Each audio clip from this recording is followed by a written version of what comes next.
Standing here on Broadway in Bayonne, I bring you highlights from a press conference held by Bayonne Mayor Mark Schmidt spokesperson Mike McCarskey and campaign manager Jason O'Donnell, respectively, about possible allegations of voter fraud leading up to the June 10th runoff election. During today's press conference, both Mike McCarskey and Jason O'Donnell, respectively, addressed potential voter fraud they have encountered and were not shy about accusing the Davis campaign of engaging in this practice. Shortly after making a statement, they both took questions. O'Donnell provided paperwork concerning names and addresses they have submitted to the Hudson County Board of Elections concerning the irregularities they have come across.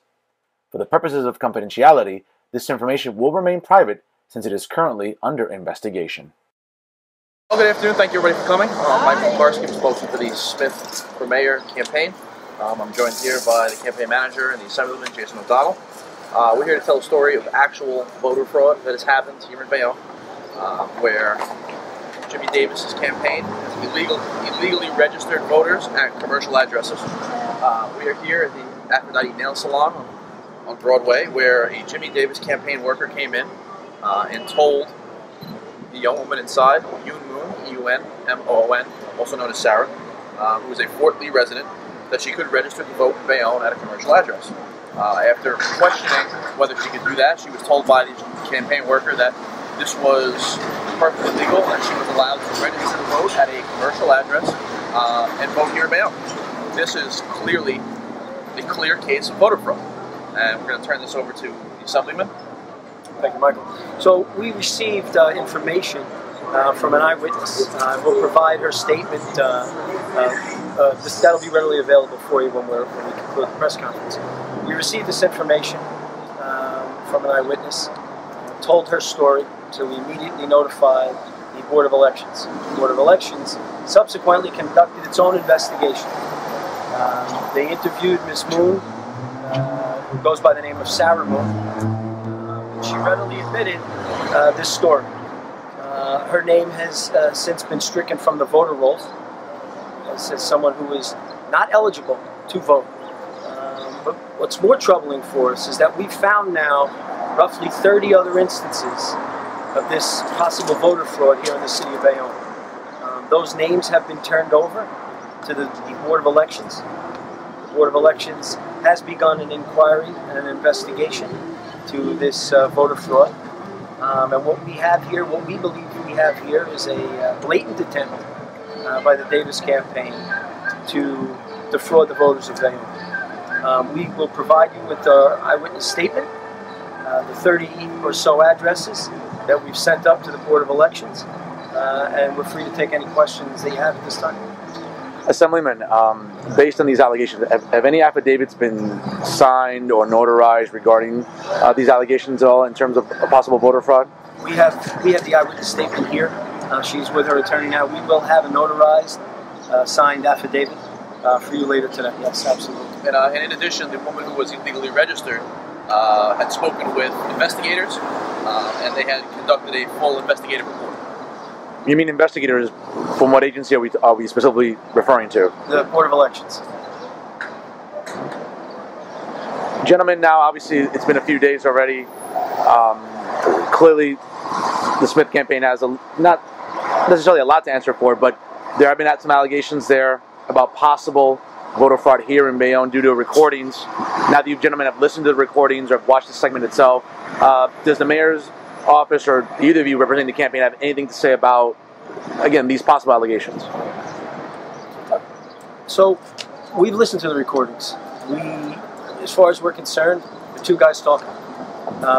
There's no indication as to who they are trying to get votes for.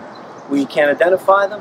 And all I can say about it is that that matter is currently under investigation as to the incident that took place there.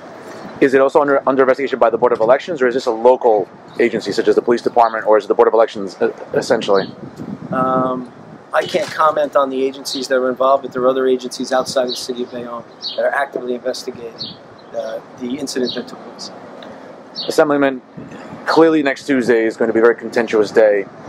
What measures are being taken here in the city in terms of polling places and things of that nature? Because we all know it's probably going to become a very laborious endeavor next Tuesday. So essentially, what do you foresee happening? What measures are you taking?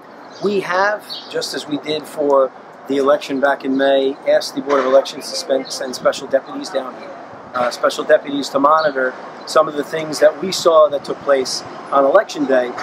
So I believe we'll have 10 to 15 additional special deputies in town, on the ground, and available all day long.